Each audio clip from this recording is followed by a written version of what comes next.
ಪಿತನ ಸುತನ ಮತ್ತು ಪವಿತ್ರಾತ್ಮರ ನಾಮದಲ್ಲಿ ಆಮೇನ್. ಕರುಣೆಯ ಕೊನೆಗಳಿಗೆ ಭಾಗ 2 ಸಂದೇಶ 47. ವಿಶ್ವದಲ್ಲಿ ಗದ್ದಲ. ನನ್ನ ಕಡೆಗೆ ಗಮನ ಕೊಡಿ ಮತ್ತು ನಾವು ನಿಮಗೆ ನೀಡುತ್ತಿರುವ ಎಲ್ಲ ಸೂಚನೆಗಳನ್ನು ಆಚರಣೆಯಲ್ಲಿ ಇರಿಸಿ.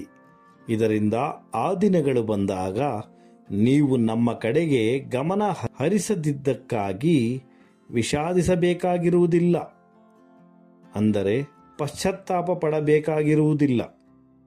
ಭೂಮಿಯ ಮೇಲೆ ಮುಂಬರುವ ಕ್ಲೇಶಗಳನ್ನು ಹಿಂದೆಂದೂ ನೋಡಿರುವುದಿಲ್ಲ. ಎಲ್ಲ ಸೃಷ್ಟಿ ಮತ್ತು ವಿಶ್ವವು ಗೊಂದಲದಲ್ಲಿರುತ್ತದೆ, ಎಲ್ಲದರ ಕೊರತೆ ಇರುತ್ತದೆ ಮತ್ತು ದುರಾದೃಷ್ಟವು ಸರಪಳಿಯಂತೆ ಒಂದಾದ ನಂತರ ಒಂದು ಬಿಚ್ಚಲ್ಪಡುತ್ತದೆ ಎಂದು ನಾನು ನಿಮಗೆ ಹೇಳುತ್ತೇನೆ.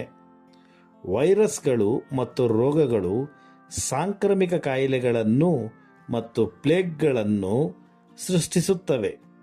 ಅವು ಮಾನವ ಕುಲದ ಬಹುಭಾಗವನ್ನು ನಾಶ ಮಾಡುತ್ತವೆ.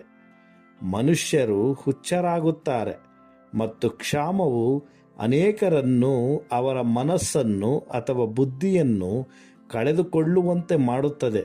ಎಲ್ಲಿಯವರೆಗೆ ಎಂದರೆ ಅನೇಕ ತಾಯಂದಿರು ತಮ್ಮ ಸ್ವಂತ ಮಕ್ಕಳನ್ನೇ ತಿನ್ನುವಷ್ಟರವರೆಗೆ.